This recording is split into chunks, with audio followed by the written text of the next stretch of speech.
Epa mi gente. Happy Tuesday to you. Hope you're having a beautiful day. Before I get into the next book I want to discuss, I want to share a very personal analogy I had this morning. My oldest daughter woke up around 5 a.m. calling over for me. I got out of bed. I went to lay with her, but it was just a ploy. When I got there, then she started asking for her mom. Made me a little frustrated. So I got Dina. Dina went over to her. As I laid in bed, I figured use the time wisely. I put on a good sermon. And then I gave myself some time to meditate. Opened up the window, heard the birds, had a little bit of a drizzle, so the sound was really nice. Around 6:30, my youngest daughter started crying. This time I saw things differently. And that's because the word that came up to me as I meditated was the word temporary.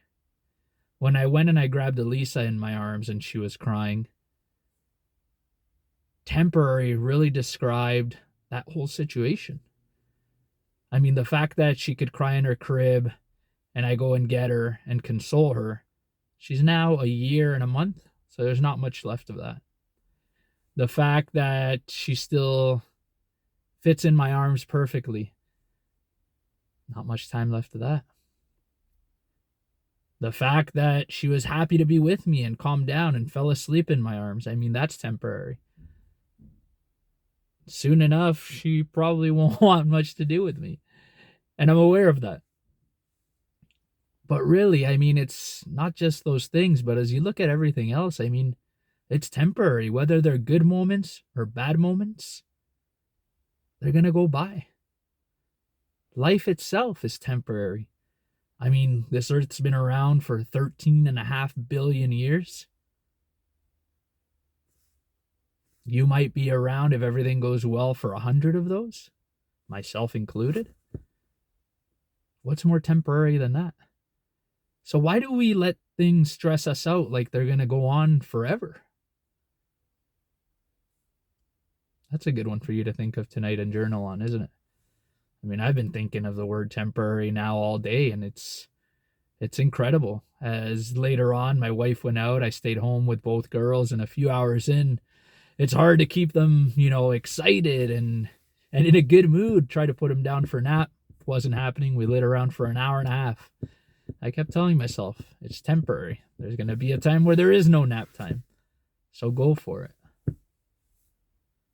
What are you going through right now that you just kind of got to remind yourself that it's temporary? Give yourself some grace. It's going to blow over. Life's going to go on. It also brought into mind the thought of time, because yesterday, as I meditated, I actually had a thought of time that kind of coincides real well with this. And that's that on my way to my therapist appointment, I was in a little bit of a rush. I always like to get there a little early, kind of have my thoughts and process of what we're going to talk about. And there was a car that got in front of me, a truck pulling a big trailer. So I went to get around him. And I'm like, there's no way I can stay behind him. I'll be late. I got to the place, I parked my truck, and oddly enough, within 2 minutes, the same truck with the trailer passed by. I would have had more than enough time, but something in my mind was telling me I had to rush. And as I left the consultation and I sat to meditate, I actually heard a truck that drove by really quickly. And I thought to myself, isn't that interesting? Just over an hour ago, I was the one rushing. And I was looking at the clock and it felt like it was flying. Every minute was just flying by like if it was a second. And now here I was the one sitting down meditating, not paying attention to my phone or my watch because I just wanted to let the moment take me.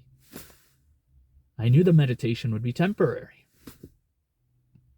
See how that same 24-hour clock is ticking the same for all of us, but we have such different feelings about time depending on what we're doing?